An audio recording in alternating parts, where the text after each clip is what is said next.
masyarakat ijabah itu la yashba'ul mu'min min khairin hatta yakuna lahu muntahahul jannah.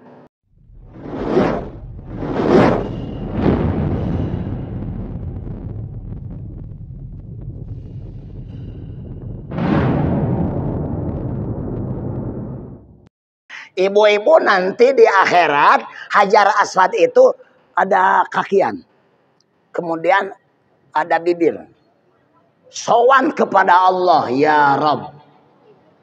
Itu ibu hajah yang ikut ke travel Madani Tour pernah menciumku, mengecupku. Itu ngomong Hajar Aswad kepada Allah Subhanahu wa ta'ala.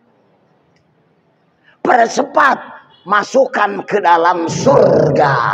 Itu ngomongnya Hajar Aswad. Jadi Hajar Aswad itu nanti kalau kita pernah mengalami mengecup atau istilam, atau dengan istilah dari kejauhan dengan membaca bismillahi Allahu Akbar, nanti di akhirat akan jadi syafaat. Amin ya robbal. Karena itu batu sur.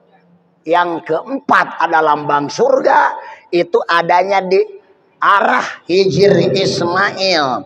Bagi orang yang sedang tawaf, walaupun sedang panas, itu suka ada angin. Akhirnya walaupun suhu udara tarik panas, itu bisa segar kembali. Itu AC dari surga. Allah Subhanahu, itu bekas siapa? Nabi Ismail alaihi salam dulu ketika Siti Hajar mencari air, karena saking panasnya suhu udara yang membakar kulit muka, meminta Siti Hajar agar supaya diberi angin. Kata Allah, Jar, nanti kata Allah dibuat AC agar Ismail bisa hidup.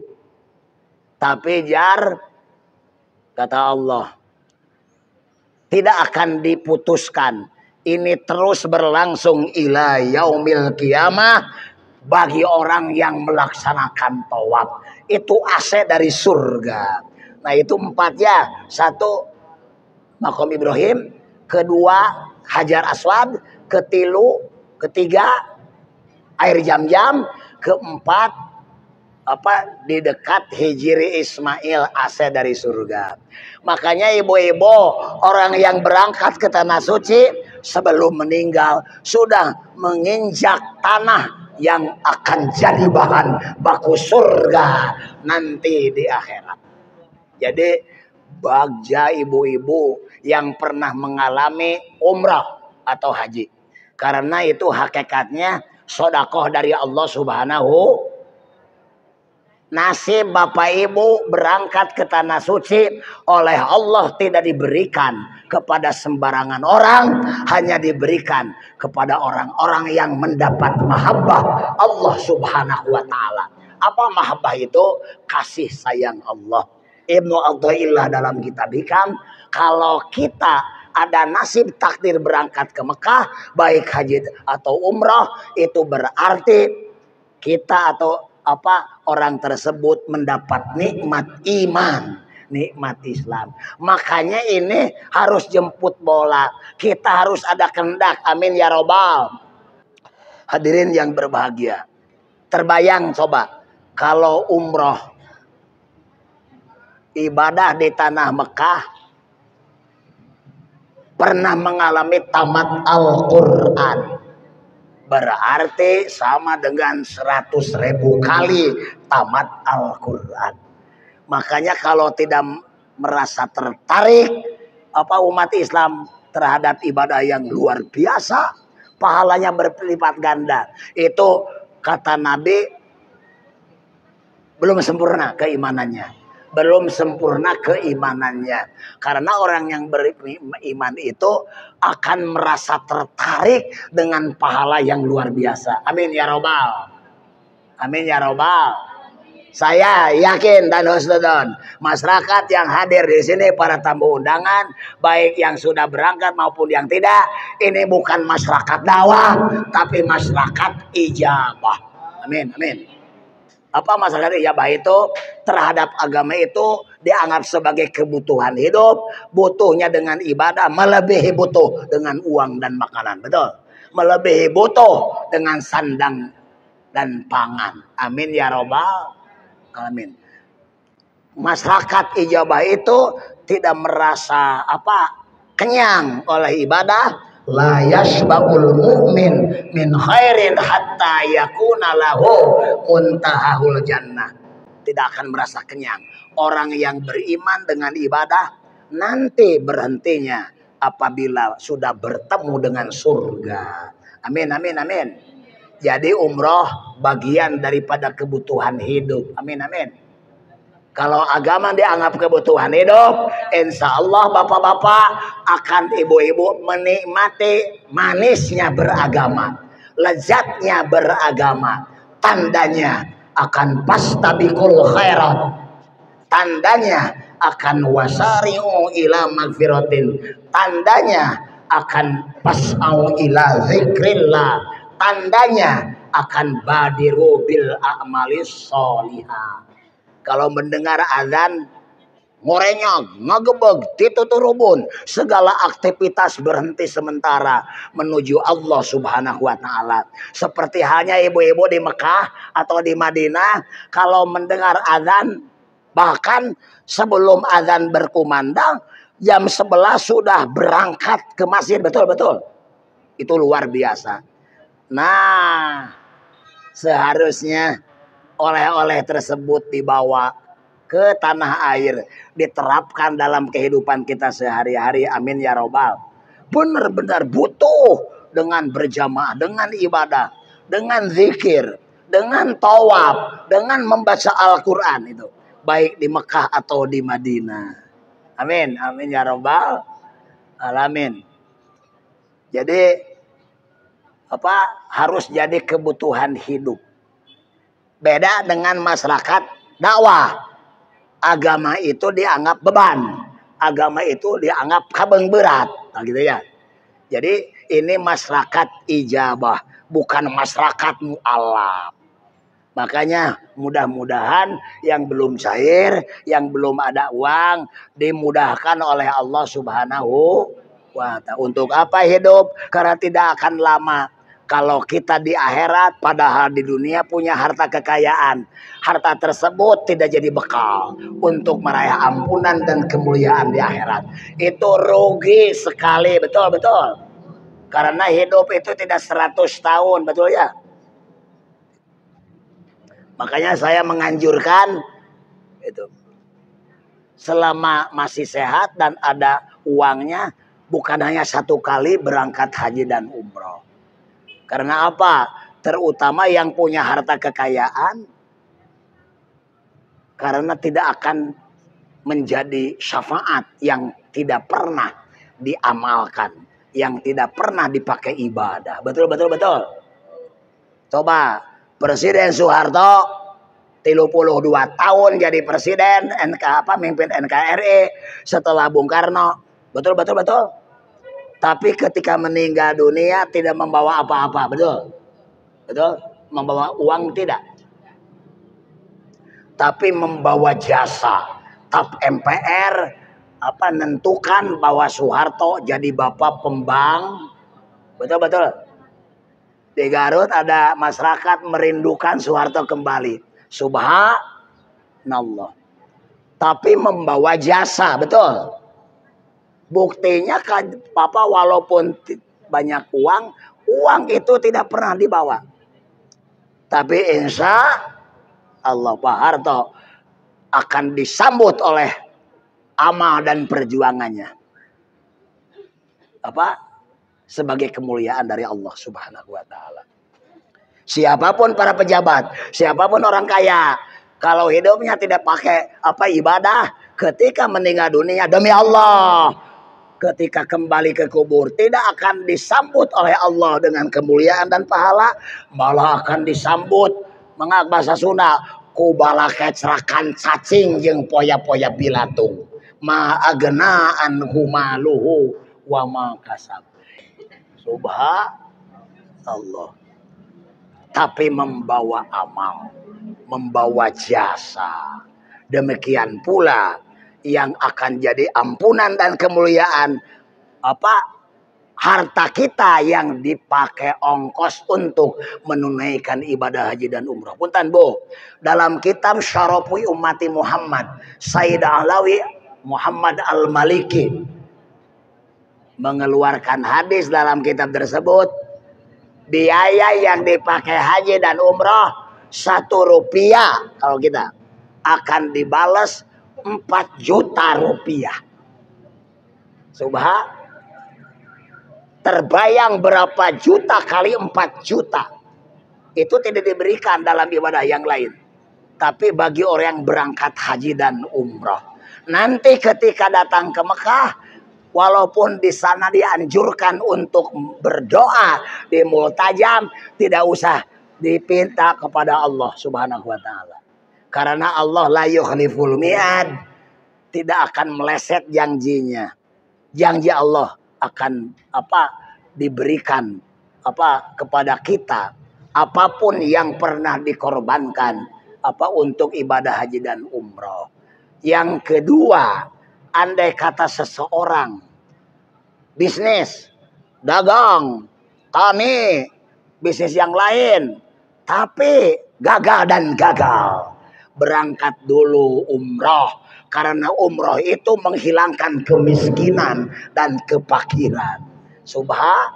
Di samping melebur dosa, datang ke tanah suci dengan haji umrah itu terbuka oleh Allah Subhanahu wa taala. Dosa bagaimanapun besarnya akan diampuni Allah Subhanahu wa taala.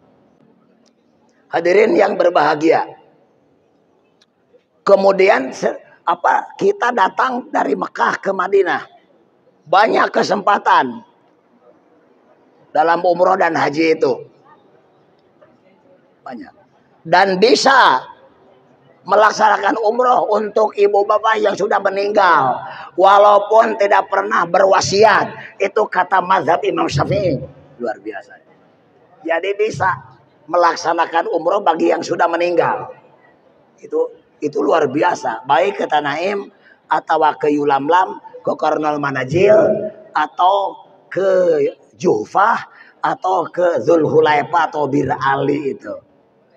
Karena Rasulullah pernah ditanya, ini dalam Bukhari hadisnya. Rasul, ketika ibu bapakku masih hidup, kata anaknya, saya susah mencari duit. Tapi setelah mereka meninggal dunia, saya oleh Allah dimudahkan untuk mencari uang atau berbisnis. Bagaimana andai kata dihajikan atau diumrohkan, walaupun mereka tidak pernah berwasiat? Kata Rasulullah, huji ilai, hajikan bagi ibu bapamu yang sudah meninggal. Makanya itu sering diamalkan oleh ajaran ahlu sunnah wal amin amin ya robbal amin. Itu bisa dilaksanakan. Mau pulang lagi dari Mekah ke Bir Ali, mau pulang ke Yulamlam atau ke Qarnul Manazil atau ke Juhfah, itu niat umroh bagi yang sudah meninggal dunia itu dibolehkan dan akan jadi pahala bagi mereka yang sudah meninggalkan kita. Itu kesempatan seperti itu bisa dilaksanakan ketika kita umroh, insya Allah. Hadirin yang berbahagia, oleh karena itu dengan acara ini khususnya bagi para tamu undangan yang belum melaksanakan umroh, betul-betul acara ini jadi ketukan hati, penggugah rasa, sentuhan kalbu. Ada niatan dan ada keinginan, kehendak untuk melaksanakan ibadah haji atau umroh. Amin ya robbal. Amin. Karena dalam satu hadis Man mata walam yuhaddis fi nafsihi pamata illa mata metatan jahiliyah. Kalau terjemah yang bebas, barang siapa yang meninggal dunia tidak ada keinginan untuk melaksanakan ibadah yang berlipat ganda pahalanya, nah itu meninggalnya akan jadi mayit jahiliyah. Naudzubillahi min dzalik, karena tidak merasa tertarik oleh ibadah yang berlipat ganda.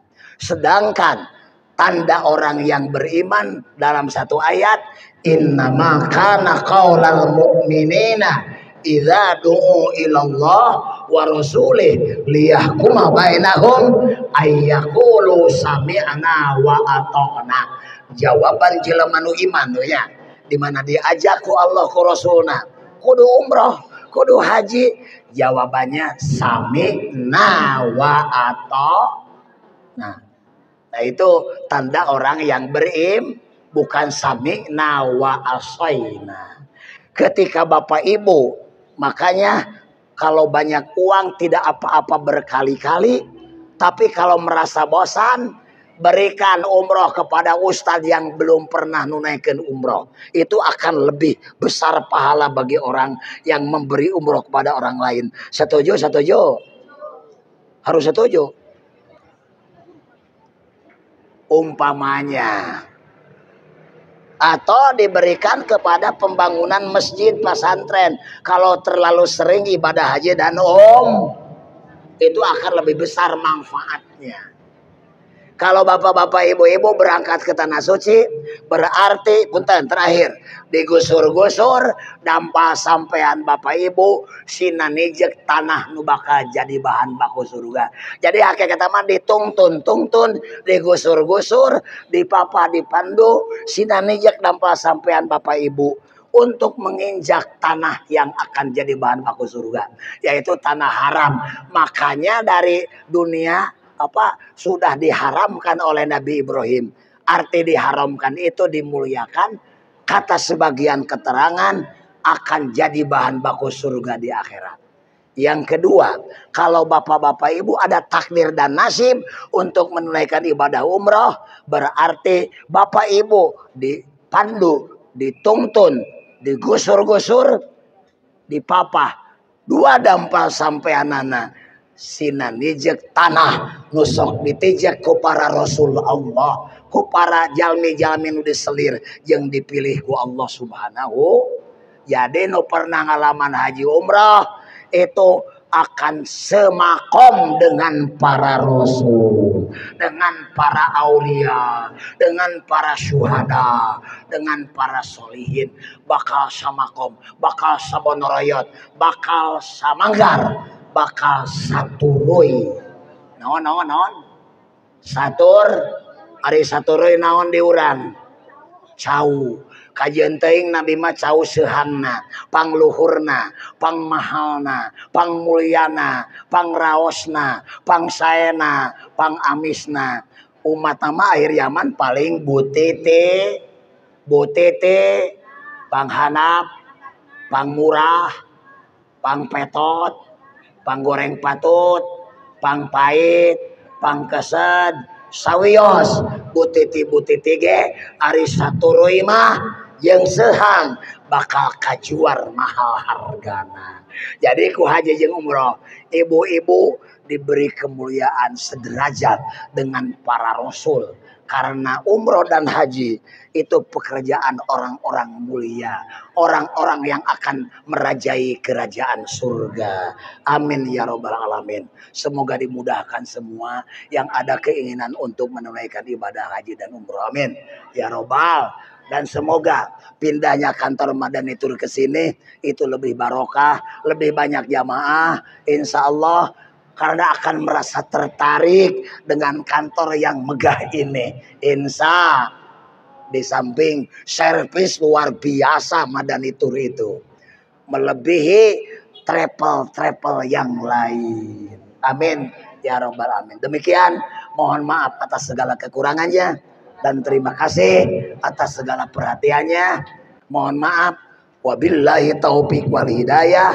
wal afu minkum. Wassalamu alaikum warahmatullahi wabarakatuh.